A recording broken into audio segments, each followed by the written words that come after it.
So again, thank you everyone for taking the time out to meet with us or to attend our webinar today. So again, brief introduction. Again, my name is Scott Burke. I'm the AEC Cloud Solutions Program Manager here. So I'm basically just a key liaison here between the Autodesk Construction Cloud products, and I work with our salespeople, I work with our technical staff and so on, and kind of just taking a lead with those, the training and education and marketing types of things, that aspect of the business.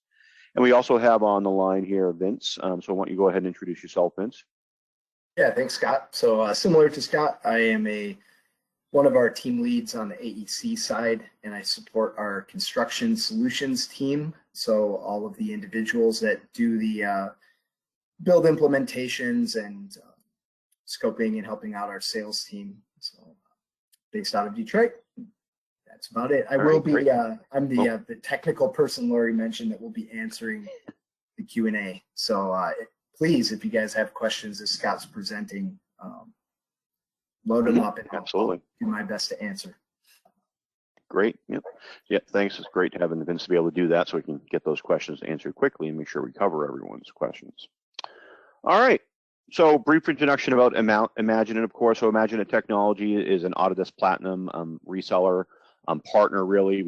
We have 40+ years of experience, 35,000 satisfied customers and so on there. So we've been in this arena working with clients for a very long time, and we have a large pool of very talented technical staff with literally hundreds of years of experience between us all.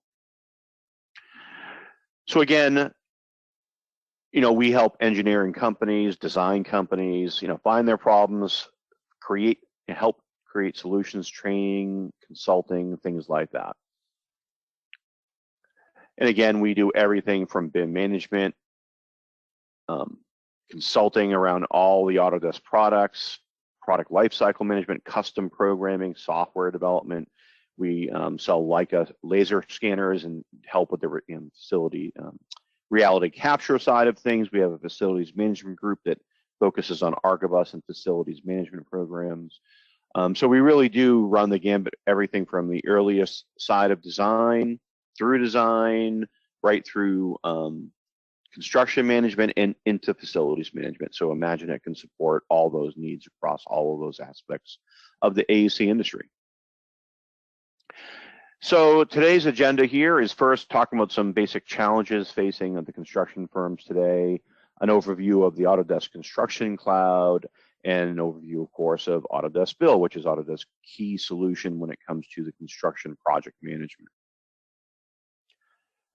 So when we look at some of the business level challenges that we have for firms today, so one of the, a lot of things we're running into is lack of transparency into the current project state. Where are we? What's done? And so on there. What stage are we at? How is the project doing? All those things.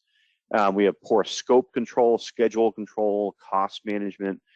We just don't have we have a lot of siloed tools that don't talk to each other. Some things people still use Excel to manage these things. Inconsistent, slow change management and issue tracking, making sure issues are distributed, being dealt with. Project information, as I mentioned before, is siloed, disconnected, and or outdated. Low ROI for technology investment, increased overhead, poor claims control and management. So all of these are issues we're dealing with now if we don't have a comprehensive solution in place. And the negative consequences, of course, is going to be rework, scope gaps, cost overruns. The owners are not going to have a good experience with our organization if we're not delivering these things well. We have problems with low employee morale and retention. A very important thing right now is making sure that we have good quality staff and they're happy in their work, right? It's important things for people's day-to-day lives. And these delays and all these things can increase costs, reduce project win rates, and poor quality loses future work, of course, right? And that's at the business level. Then we start looking at challenges at the user level, right? Inconsistent, disconnected processes across all our projects. It's difficult for the team members to communicate with the owners, with everyone else on the team. Decisions are made in the field with maybe not all the information at hand. People can't find the information that they need when they need it. That's probably one of the biggest issues I think people run into. And of course, because of all these things, we have missed deadlines. And these, with when you're looking at the employee level and making sure we're retaining our staff, our quality staff here, people feel like there's mistakes that are happening. They may be getting blamed for these things, but it's out of their control because they don't have the right information. And again, blame for project failures, which is really maybe not their fault. People are working more hours than they should to complete assignments. There's lack of collaboration between pre-construction and construction teams. And people are always worried, do I have the right information? I put this wall here, but is this really where it was supposed to go? Where I installed this device, this electrical panel, this anything that you need to install, door, window, piece of equipment, is it the right place? Do I have the right information? You know, that's always challenges that people in the field are running into. So when we start looking at moving to a solution, and this is really for any solution that does help in these things, you know, what are the positive things you would get when you go into a comprehensive solution that can control all these things? Of course, like Autodesk Build, which is the topic here, but it's going to be better insights for risk control. You're going to reduce your costs. You're going to have safer projects. You're going to be manage your safety programs and your reporting and your meetings and making sure you're following OSHA regulations and recording that people either have a safety violation, that they've attended a meeting for, you know, your daily safety meeting you may have to have, and so on. We have accurate information about our project status at all times. We're hopefully reducing claims, right? Increasing the quality and decreasing warranty costs and more effective project turnover, because we have all this data in a central place. It's easier to hand it over to a client.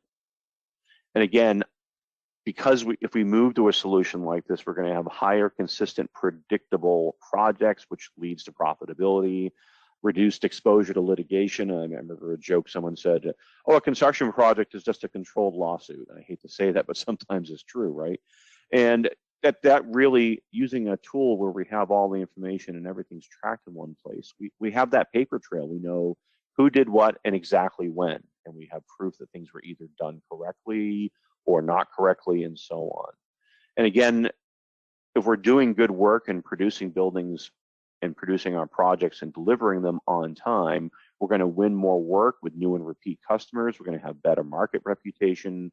We're going to have lower, here's other things we don't think about, lower insurance and bond and security costs, because we have fewer issues. We're delivering projects on time. We have hopefully fewer safety incidents.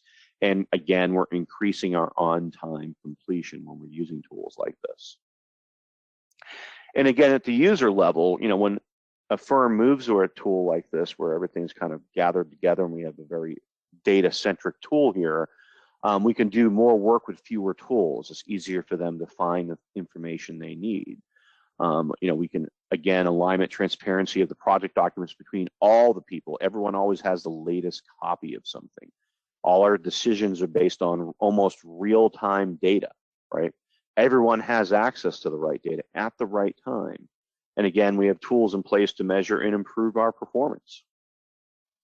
And again, this is from that user's perspective. They're going to have more control over the process, increased job satisfaction, increased capacity because they're doing things more efficiently, which of course leads to more family time, less worry over whether I got it right because they have the right information. And again, this also helps with better relationships between project teammates from both in the field people and maybe people in the opposite in the field, because now they have a good way to communicate. So these are really kind of the goals we're looking at when we're moving towards technology like this. So Autodesk, of course, has recently introduced the Autodesk Construction Cloud. And actually, I shouldn't even say that. The Autodesk Construction Cloud has been around for almost 3 years now. And it's not a product. People say, oh, we need to get ACC, which is the term people use for it, ACC.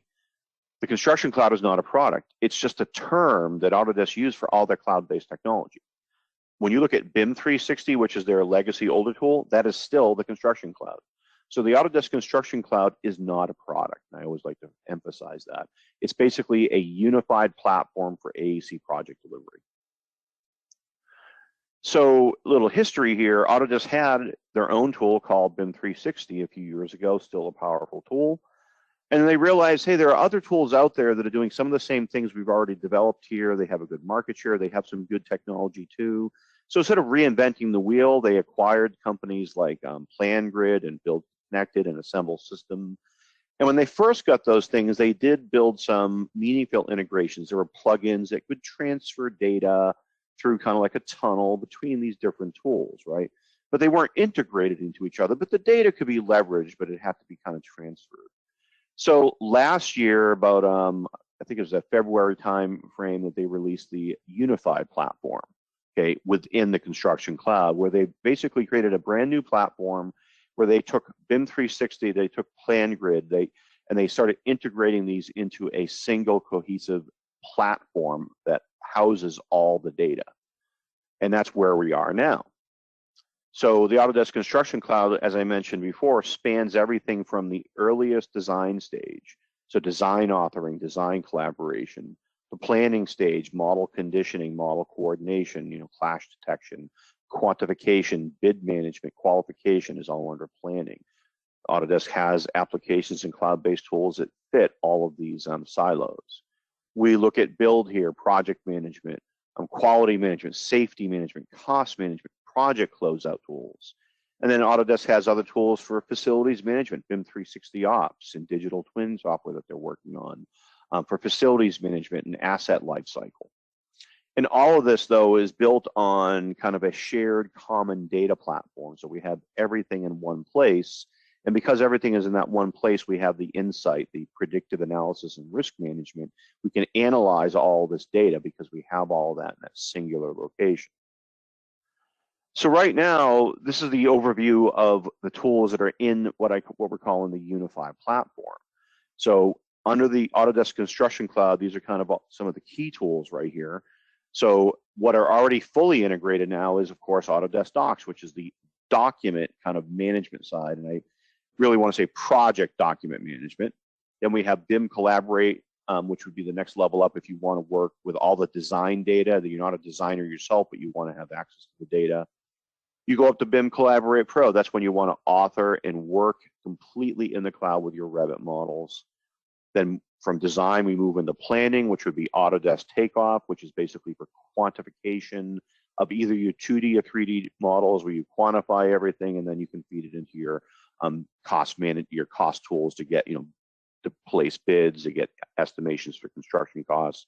There are other tools that Autodesk have that are not fully integrated into the unified platform, but still have connections, such as Assemble Systems, which is a model conditioning type of platform where you can go in and take a model and condition it into a better organization for downstream use during construction. And Building Connected, which is really under the bid management and finding different subcontractors and so on. Then, of course, we have Autodesk Build, which is Autodesk kind of premier construction management tool, which again is the key topic of today's call.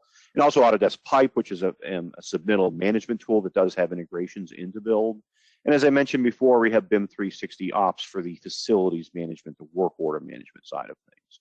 But everything in the blue here is what's completely unified in one place. So it's all the data is in this unified platform here. So what, of course, we're talking about here is Autodesk Build, which is all about connected teams, connected workflow, and connected data. So these are, like I said, all the tools, and what we're talking about here is Autodesk Build, which again, all of these tools, regardless as to which tool you have, whether it be BIM Collaborate or Collaborate Pro, Takeoff, Build, they're all built on top of it and include within them Docs, so you don't have to buy that separately. You can buy Docs just by itself if that's all you need, or you can have access to Autodesk Build here. So Autodesk Build basically manages all of these things. It's everything from the document management, document control, document versions, document approval processes, and also the management of the actual construction sheets. This cost management application that's part of Build for budget administration, change orders, payment applications, cost forecasting. And this is not meant to be a replacement for your general ledger or your entire accounting system. This is more about the budget and change order management on a project, and very powerful at that. There's project management aspects for managing your RFI, submittals, meeting minutes, daily reporting, and also being able to share your schedules now with the extended team. There's quality and safety. They really come under the same tools in Build, which is basically your checklists and your forms and things that you have to fill out. Some of those could be quality control in the form of punch list, QA, QC, managing issues. And then on the safety planning, training, observations, inspections, safety issues. And then because we kind of have all this data essentially in one place, when it comes to project closeout. We have tools that we use maybe before the closeout for the commissioning process of your HVAC equipment, and then ways to pull all this document information out so that you can hand it over to the client at the end of a project, because you have a single cohesive place where all the data is housed, and you can just do a large data export and then hand that over to your client so they have all the digital records, RFIs, submittals, whatever that was done for the project. So when we first look at the first part of building, kind of the foundations are really the documents, the document management, and the sheets. So under document control, we have, again, that ability to control who has access to what, and it's very granular. People can view and download, upload, download, add markups, not add markups, can't see a folder at all. You can base it on someone's name, maybe the company they work for, or even the role, their job function. Everyone as a project manager would have certain level of access, which would be different than a VDC manager or a site superintendent, and so on. Again, every document is automatically versioned, and you can compare documents against each other to see what's changed and so on, models and 2D and or 3D. We have document approval processes. If you want to be able to take a certain document and put it through a designed review, you decide how many reviewers there are and how long they have to review a document. It has to go through a number of people, which is different than submittals, mind you, and things like that. And then we have sheets. This is where these are your actual construction documents that you're housing up in the cloud. Everyone has access to them on the project, and they're all versioned automatically. You can see if they have markups or issues assigned to them, and so on. You can manage the markups and issues on those sheets, and you can easily visualize the changes that happen between different versions of the documents, which again is very invaluable information. So if we jump into the solution here, so this is the home page on the PC side, and of course is a companion app. I just can't show that in the way we have this meeting set up today, unfortunately. But basically all the tools work exactly the same way. But a lot of these tools really, once you do the management on the PC side, the vast majority of the work is actually being done in the field through the tablet, through your phone, and so on there. So when we look here, here are the sheets, and I go to let's talk about the home page first here as well. This is just my home page. Here's a general project timeline. This isn't the schedule. This is just a way to show critical dates. I can see the structural steel framing is supposed to be completed in 6 days, and on this date over here, if I click on that, the curtain walls and roof should be completed, and over here, all the MEP work should be completed, and so on. I have quick links to sheets, today's weather for the job site. I see recent activity on a project. I see quick links, or, I have 28 issues that are assigned to me that are overdue, one overdue meeting minute item. I have 39 issues that have been ongoing, 14 draft forms that I'm still working on, and one meeting item that I'm assigned to. So I have this quick dashboard of all the things I really need to think about. But let's talk about what we just mentioned here, which is the sheet management and file management. So if I go to files here first, and this is essentially docs, this is where I'm keeping, if I'm in a design build firm, I may have all my design models here that I can get to, so I can go in, and if in a design build firm and we're hosting the model, whatever, I can get directly into the design models themselves and look at those if that's something that I need to do or want to have access to. On the PC side, these can be made accessible to those out in the field, so they too can view these documents in the field and view the models in the field. Obviously, on the PC side, I have a lot more control. I can even add issues. I can pick an issue that's there for this particular door, or again, I can go into the 2D sheets for the Revit model and go directly into the 2D sheets and have access to that information. Again, I can compare models against each other. So if I want to know the differences between what changed in the model, I can easily do that. If I come over here to, I'll get out of this particular file. I can move we'll go to meeting thing out of their way there. But if I jumped over here to design collaboration, I could start with design collaboration and move right into construction. So now I'm at the design stage. I could jump over to a specific architectural team. I could take a look at some of the models here. I could take a model here and see, well, what was different, right? I can compare the model between the previous release to see the changes in that model here. This takes a second here for this to come up there. Or maybe not. It's been a little slow today. But I'm able to go in and see the differences between these different models here within a particular, there we go. Sorry, just looking at the wrong area there. That's better.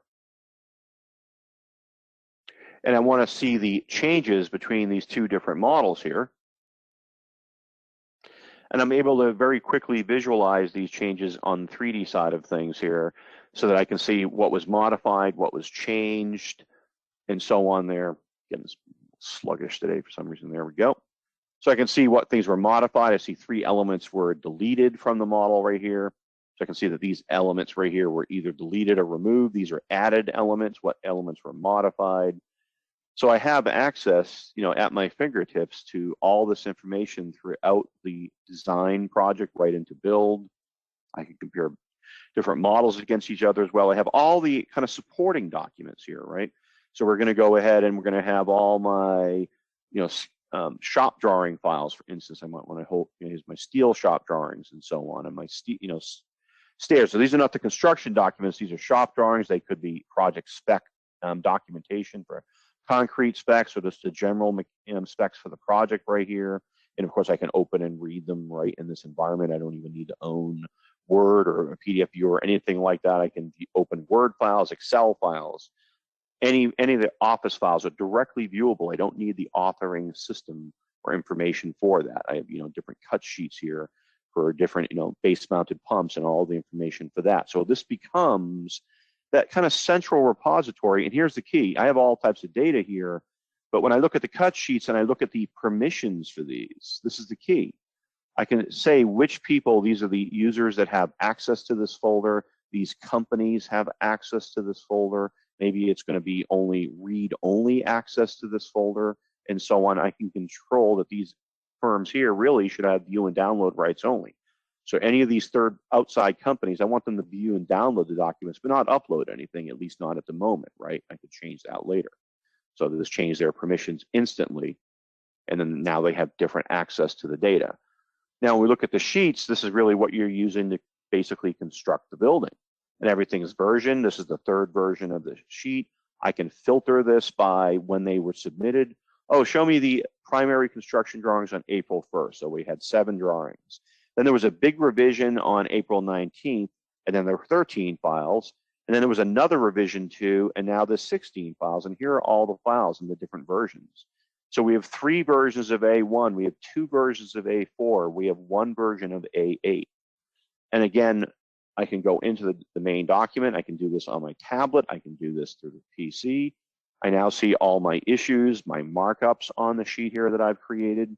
I can select a markup and see who it's assigned to, its category, information about it, a paper trail, images someone may have uploaded, an RFI that might be connected to this markup, and so on. And I can add other references and things to it by coming in here and adding a photo, a file, an RFI, an asset, a form, a submittal, a potential change order to be generated or started from this particular this issue. And everyone has access to this is your official document. Now, if I want, I could see the old version. Let's go to revision 1. I'm warned that it's not current, but I have access to it if I need to look at an older document. And I always know that this is not the current file until I am in the current file. And even in the field, I could run the compare tool, and I'm curious what changed between this release right here. So that's the current release and the previous release, and what changed, or even the earlier release, and I hit compare. And even in the field, I'm able to go in and see this color coding comparison. And now I know all the areas that have changed. So I see red is the latest and blue is the older information. So between April 1st and May 17th, these are the areas of change that I need to be concerned of. So when I'm in the field, I know, oh, we made the cash office larger. Did something this was moved over here or deleted? What's going on? This area was changed to include now a cabinet, and these shelf units were removed, and so on there. So now I have full transparency into all the versions. All my documents are in one place. I always know where my central source of truth is, and that's where this is. And that's the key here. And again, one of the mistakes I see is people trying to use this, just a few people in a construction firm. With Build, everyone needs to have access. And I'm talking everyone swinging a hammer. Just about everyone on that team needs to be included in the project. So when you look at a drywall crew, it's not the whole crew, but the job foreman for that group should have access to the project, and this is where they get their documents. They get everything from the central place. A little side story here is we're working with one of our clients, and basically, they've moved to cloud-based technology. In this case, it was BIM 360 at the time, but now they're moving into Autodesk Build, but they were using BIM 360 Build. And if anyone walked on the job site with a roll of drawings, they weren't allowed on the job site because this was the only source of truth. They had to pull their tablet up, their phone. That's where the central documents were, and that's where all the documents are shared from. Because the second a document is printed, it is out of date that second, right? Here, as soon as I make an update, everyone has it on the team instantly. And you can be offline too. So you can synchronize everything to your mobile device and walk out in the field, and now you have access to everything. So again, this ensures that everyone's always working from the latest piece of information, and that's the key here. So moving on, we start looking at some of the project management tools. So in this case, of course, we're getting into RFIs, submittals, meeting minutes, daily reporting, and I guess we would even a new tool that was fairly recently introduced, which is the scheduling tool. So of course, this is all about managing the RFI process. It's the full paper trail, managing who has the ball in court. The reviewer is in charge, bringing in other people to help you answer the RFI, and then the RFI is closed, and we have that central repository of that. The same with the submittals. We have a comprehensive submittal management system from the viewpoint of a general contractor who manages the submittal process. Either they can assign something to a subcontractor to submit something, or people can self-create an item and submit that item for review and so on. There's tools here for managing all the meeting minutes. So now we have a way to track all our meetings, make sure people are attending, make sure the items within those meetings are being addressed and not forgotten. That's one of the key aspects of this tool. And of course, there are daily reporting mechanisms in here that we can go ahead and do our daily reporting, report work logs, materials, equipment on the site, what happened on the site, take photos, what was the weather. All that information can be built in here. Create daily reports that are filled out either by the GC, maybe each construction team. Maybe you want your MEP team to create their own daily reports, and your steel team doing their daily reports, and the curtain wall team doing their daily reports separately that they're required to submit to you for status or whatever you want them to do. It's really up to you. So if we jump back into the product here, we can look at some of these tools. So we look at, and really under this would be the RFIs. In an RFI, you basically set up what your manager are, what the roles are for your permissions. So, who's going to be a creator, who's going to be a reviewer, who's going to be allowed to be the manager of the system, who can create RFIs. You have full control over that. And once an RFI is started, so if we go back into the main system, they're all listed here. And again, you only see what you can see based on your permission. So we have an open RFI here that's in review. And you can see that it's in the review status. The submitted is over here. And now right here in review, the reviewer is Sam Smith. Here's the general information about the RFI. Sam has the ability to invite co-reviewers who are responsible for helping Sam with the review. But Sam here is the ball in court. He's the only one that can take the review and move it forward. But he can invite others to help them, to help have conversations about this RFI. We see additional information over here. Any reference documents that are part of this RFI, or if I want to connect this RFI to a file, to a sheet, to a photo, potential change order, in the cost management system, attach it to an asset, a submittal, a form. So all these things can be interconnected to each other. I have an activity log over here. Every activity in this log is recorded. This is like a forum. And if I want to invite or remind someone, maybe I have a co-reviewer. So I'll invite as a co-reviewer, another person into this. John Jones will just say he's a co-reviewer, right? So I've added him to this. John just got an email indicating that he's been invited as a co-reviewer. Now it's been a week. John hasn't responded yet. Okay. At John and say, please respond ASAP. So I'm going to send him a reminder right now. He just gets another email, nice link to the RFI. Why haven't you responded yet? We need your response right now. So he can come in here and just add comments in general, or you can respond back to me and say, hey, Scott, I already responded. I just did, just to let them know that, hey, I responded to the RFI. So we can have this conversation, this permanent paper trail, every button click, everything's recorded. And that's how everything in the system works. Right now, this person could submit the official response. Is it answered? Is it rejected? Type in that information and move it on. And then the manager can see that and then close and distribute that. Over here, these are closed ones. They're already done. I could come in here and duplicate it. I could void it. I could export a report on this. It's closed and distributed. This is the official response, and all the data and paper trail is here permanently.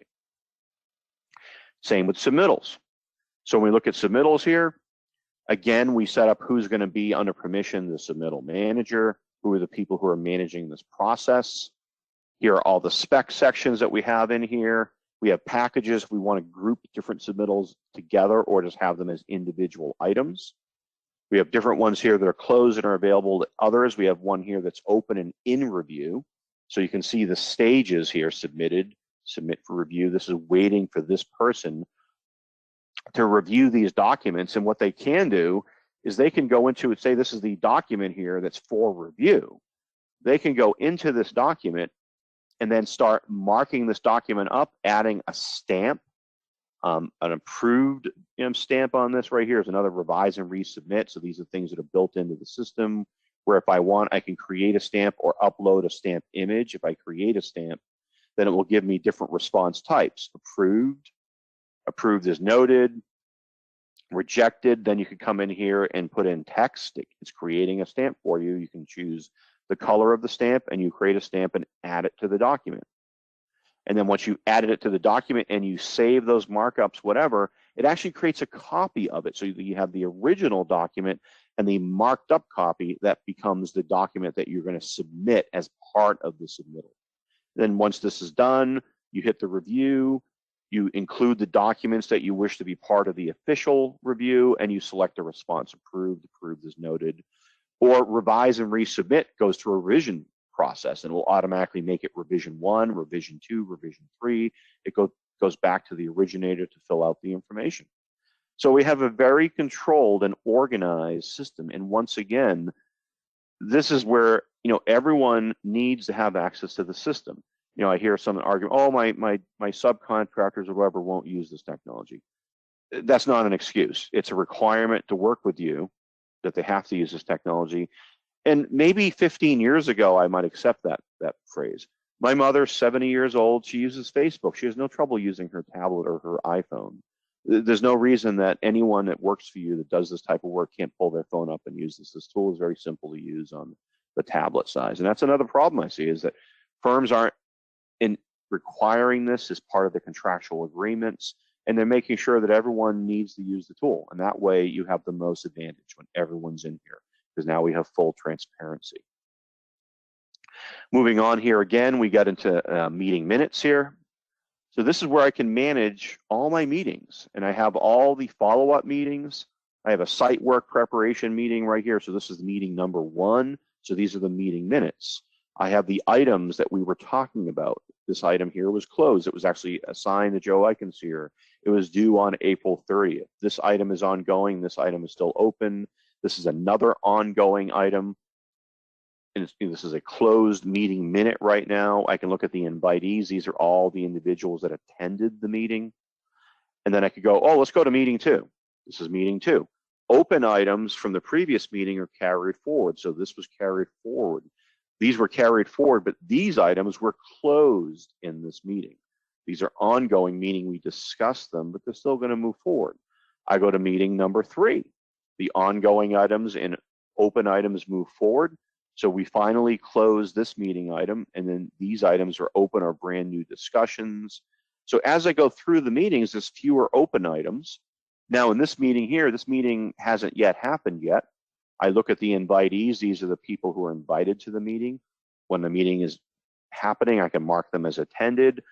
when I invite people into the meeting, they don't even have, I can invite people from the project, or I can even, in this case, invite anyone that has an email address, so they don't even have to be part of the project. You know, occasionally there are people who may not really need to have full access to the system, but they need to attend the meeting. I can come in here, put their first and last name in their company, type in any email address I want, and invite them to the meeting so that they can be copied on the data and the agenda that is in the meeting right here. And when I create the meeting here, I can automatically, and it's because it's fully integrated, create a team or a Zoom meeting right in the system. There's the link. I don't even have to go out and copy and paste it, which you can also do if you're using some other tool like WebEx. You can create a meeting invite and just paste the video conference link in, and that's fine too. And then again, the key here is when I have a meeting minute item that I'm discussing, I can take that item and I can assign a due date or change the due date. So I'll choose a future date right now. So I'll pick a date in the future. So I'll make it the 31st. So I change the date. Now, who else is assigned to this? Oh, well, let me assign Sam Smith, and we'll assign John Jones to this too, just for the heck of it. So now there's 2 people assigned to the meeting, to this item of discussion. Oh, I would also like to attach an attachment. I would like to attach a file, a sheet, an RFI, a submittal, an issue, a photo, a potential change order to a discussion item in a meeting. So all these things can be cross-connected. Now this is an agenda, so I can come over here now and I can create a follow-up meeting. I can share this with invitees. I can create an ICS file that can be imported into Outlook. I can export the agenda as a PDF document and send a formal agenda document to people, or a formal meeting minutes document to people. And the best part about meetings here is, yes, let's say you have hundreds of meetings and you want to make sure you're not missing something. Well, you certainly don't want to walk through all 100 meetings and try to figure out what items have we not addressed yet. That's why we have the items column. This is all the individual meeting minute items collected in one place. And then I can filter and come in here and say, hey, let me see all the meetings whose status is ongoing and open. I don't care about the close items. So these are all the things in all the meetings that we have right now that we've not yet dealt with. And we need to make sure that these things are getting dealt with in these meetings we're having. So I can make sure that everything that we've discussed in every meeting is being dealt with, assigned to the right people, being dismissed if necessary. So again, an invaluable tool here. Another thing that's also been introduced now is a scheduling tool. So the scheduling tool is not a tool for creating a schedule. The scheduling tool is for taking your Microsoft project or your Primavera, you import it in here, and now everyone has access to the up-to-date schedule. And every time there's an update, I hit update schedule, I pick the new updated PowerPoint file and I distribute it to the team. So now this becomes the central source of truth as for our schedule. And I can search this, I can look through different things in here. You know, I could type in steel, just look for anything related to steel. I could select the steel here. I can see its start date, its finish date, its percent complete. Right here, I asked Sam Smith to review this change, right? I can come down here and draw someone's attention. And I could say, you know, hey, Jeremy, please look at this. I like sending random emails to my partners here. Please review this item. And I hit submit. He just got an email drawing his attention to this item in the schedule. So I can have a discussion about this thing. I can come in here and I can look at references. I could say, hey, this sheet is part of the steel. Or I could add a file, a photo, an issue, a sheet, an asset, a form, a submittal, potential change order, a request for a change order, a request for quote. All these things could be assigned to a schedule item. And then maybe something happens, a supply chain issue, as we're well used to encountering right now. I can go in and I can actually go to my suggestion log and I can say that this chain link fence here is in review. Someone wants to change the schedule date from February 12th to February 11th, or change it to a future date, or it was done earlier. So these are, doesn't edit the schedule, but it creates a suggestion log that I can come in here now, see the suggestion, and then I can mark the suggestion as accepted, right? I'd go in there, review the suggestion, see it here, and I'll just say mitigated or allowed, and I will then go and update the schedule and put a new schedule in here. So this doesn't edit this schedule. This is just a way of sharing it, allowing people to make editing suggestions or changes to the schedule that happen day to day. And now we have a method of communicating directly from the field to the person who maintains the schedule document and recording that as well. So again, really makes this tool incredibly powerful. So moving on here is quality planning, which is really about using the forms, safety checklists, using the meeting tool to record that we had an OSHA meeting and everyone attended and who didn't attend the meeting. Maybe that's information we need to know, things like that. So that's what the quality part is. If there's a problem, we can create an issue, take a photo. Someone's walking around the job site, they don't have eye protection or they don't have their helmet on. I can pull my phone up, take a photo, continue working, and then later create a safety violation or a safety concern, or hey, I'm walking past a shaft and the fall protection isn't around it properly.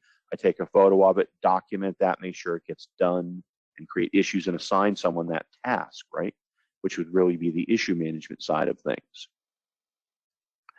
Punch lists, of course, would lead into the safety punch lists or any of those types of things. So we have the safety planning, all of those things, quality control, punch lists, taking photos, documenting all of that, safety observations, all of that is in there. So if again, I go back into the system, we look in the forms, which is forms is really that. These are the forms you fill out, and those forms can take on the shape that could be a timesheet, which is just a PDF form that you're filling out. And you can mark the form up, you can draw on it, you can build some intelligence into the form. So it already filled my name out, filled out my company, the week ending. I can go in here and start typing in a number, doing the calculation so I can fill that form out, right? As I do that, see, it's filled out 11 hours total. It's filling the form out. I can sign the form, just sign it right there if I need to do that. So I have all these tools available to me either as just a form I want to fill out. Now I'm just going to leave that right there. I could have a safety form. Maybe I even have to draw on it and things like that. And I can do all this out in the field, of course. So I have my safety reports, and maybe we have certain safety reports that we like the PDF form we were using. Here's today's date. And now I can start going through and I'm filling out the form in the field, but it's a PDF form that we've always used. And maybe down here, I can go in and mark it up and even start drawing things if I need to, if it was the type of forms to draw the situation, right? And then this needs to move over here or whatever.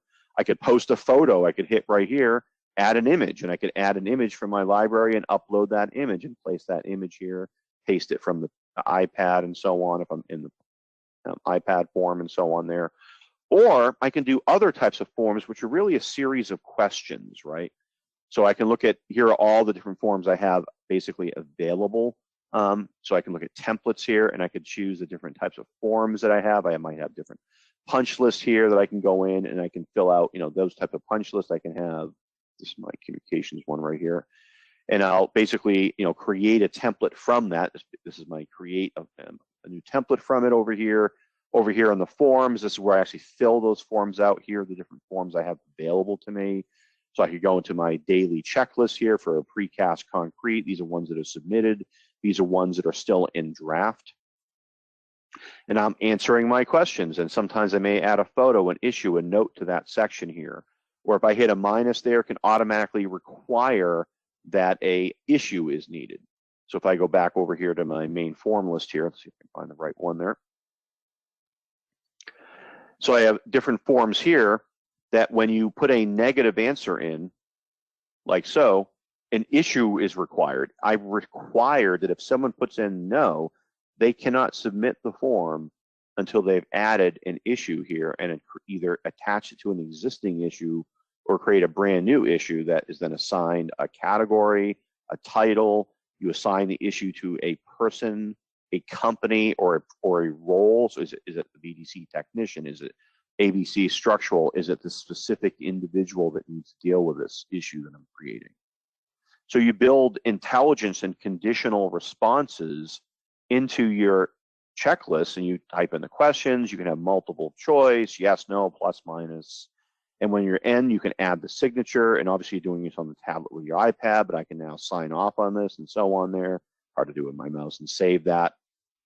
And then I submit the form and it's done. That's an official form that anyone who's managing the project can go in and print out the forms, review them, make sure they're being done.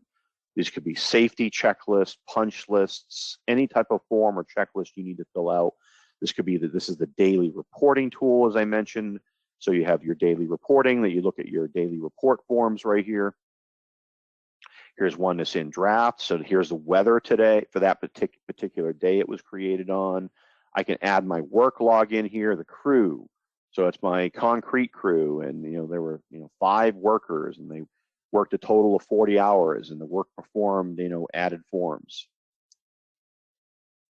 And I could save that into that list right there.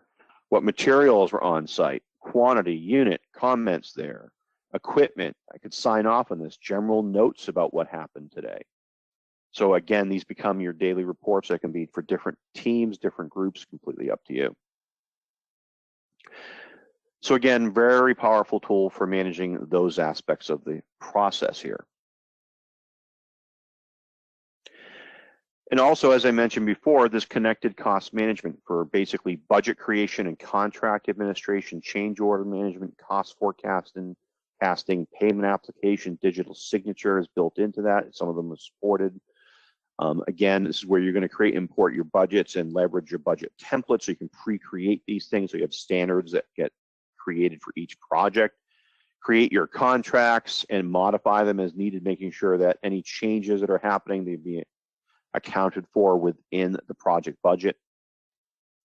Understand the origin of your change orders. You can connect your potential change order with an RFI. You can keep the budget connected to your potential change orders and owner change orders or supplier change orders. You can customize the workflow rules for your change orders and approvals and so on. You can create and manage the payment applications for owners and suppliers. So there's a lot of power here to make sure that the cost side of things can also be fully integrated and connected to basically everything else here, and allows you to do the cost forecasting as well, looking at what the overall cost changes will be as changes happen during a project. And again, the simplified project closeout, where there's commissioning tools, there's turnover documentation. It's easy to gather all the data in a single place. So now I can jump in here and I can look at assets. So assets are kind of that first part of this, collecting all the electrical equipment. And here's my emergency equipment, light fixtures. And here are 2 light fixtures. This one's installed, this one's specified. If I pick this light fixture, I can see its status, or I can change its status to startup, pre-functional performance test, install, whatever. And you create your own status lists and workflows depending on the type of object. I have references here. So this is referring to a reference document, a safety inspection form that needs to be filled out. That when we install this, that has to be done. I can connect this thing, this object, to a file, a set of instructions, warranty information, a submittal, a photo of it installed, the RFI, any document that is relevant to it. And then I have activity, which is just everything that everyone's been doing on this project. If I look at HVAC equipment, air handling units, here's my 3 air handling units and their statuses. Installed. This is an acceptance work done with that one. All data related to it. Forms I filled out. Here's my HVAC general air distribution form, that a checklist I have to fill out for this particular device. It's all connected and interconnected to each other. And at the end, I can pick all my assets and export everything as an Excel document and export that out so for delivery as a handover process. And as part of that kind of project closeout here too, if we go into the settings here, we have the as-built export. So now I can create an as-built export here, and I can export all the sheets, all the RFIs, all the submittals, all the files, and all the issues right now can be collected in a single button data dump. Click done. Done. Hours and hours of work would normally take me in a minute. And I was taking all that data and exported it out in a common zip file that helps me take this information out and hand that over to my client. So this becomes part of that process, right? That kind of handover there. And the last part here too is, because we have all this data in one single place, we can have dashboards, reports, construction IQ. We can start looking at a dashboard for my project that I showed you the home page here. Then we have a reporting mechanism. I can create scheduled reports of all issues that are due this week, all issues that are overdue, and send them to my MEP contractor, have another report, all the overdue issues or issues due this week for my mechanical contractor, for my structural contractor, for my drywall contractor, or just create an all issues that are overdue for the entire project report, have them emailed out as PDF reports every day, once a week, you know, as often as I want. I can create, we have Construction IQ in here that can assess the risk on a project based on issues and past due things and so on there. So there's a lot of that built in. And then there's a data connector, which can basically do a giant dump of the data across all your projects that you can then take that information and pull it into tools like Power BI, right? So real quickly here, I have those reporting tools, as I mentioned before, which is just simply where I see all the reports that I've already run. This is the place where I can go ahead. These are reports that are done. These reports are on a schedule. I can see this every week, Monday and Friday at 5 a.m. This report gets sent to the MEP contractor. I can download the report. I can look at the templates here. I can modify the schedule that this report is being sent out on. It's being sent out every Monday and Friday. It's run at 5 a.m. It's going to start on the 4th, and it's going to end on the 13th there, you know, the start and end dates for this particular report. Or I may want to, you know, schedule that out so it keeps going until the end of the project, right? Maybe it's March of 2004, and that's the new end date, and update the schedule of that project and update all that. I can go to what we call the insight area now. And again, based on your permissions, you're going to have a different experience when you go to Insight. If you're a project manager, you see all the information. If you're an attendee, someone like a drywall subcontractor, you only see things in here that are related to you personally, to your company. Here's RFI risk factors here, high risk RFIs, MEP and structural RFIs, there are two of those, right? I can integrate third tools like Matterport into my dashboard if I want to with third-party cards. I could move these cards around as necessary. I have a general risk area. So this project has low risk. And I can see quality risk factors, high risk subcontractors on the quality side. Nope. High risk subcontractors on the safety side. Do I have any of those, right? Safety risk factors, pretty good. No safety issues today. So we're pretty good. Here are my general subcontractor risk. It's all low right now. But again, if a subcontractor is having lots of issues, they're not getting closed on time, that might increase the risk of the project. So we have these dashboards either from the design point of view, the project controls, RFIs, quality, and safety. You can create your own dashboards, like an official project dashboard that is shared with the team as a whole. So everyone gets the common dashboard. That's an important aspect of this. And if you're an executive, say you're the manager of the company, I can create an executive overview dashboard here. This is not meant to be per project. This is all my projects. So the owner of the company who's not a member of all the projects, but wants to know, how are all my projects that we're working on right now, how are they doing? Hey, this project here has a medium risk. The rest of these are low risk, but I might want to look at this one because it's at medium risk today. And this is just a heat map showing you where the projects are. And here's cost risk across all the projects. So if you have any cost information in these projects and you're using that module, this would be summarized here. I just don't have a lot of that myself here. Design risk across all my projects. I have quality risk across all my projects. Safety risk, again, across all my projects. So we have that master dashboard that you can see the total health of your company, if you will, based on all these metrics that the software is gathering. So that's essentially what the Insight does, and one of the advantages, again, of having all of this in that one comprehensive place. All right. So with that, I want to open this up to any other questions that people may have. If you want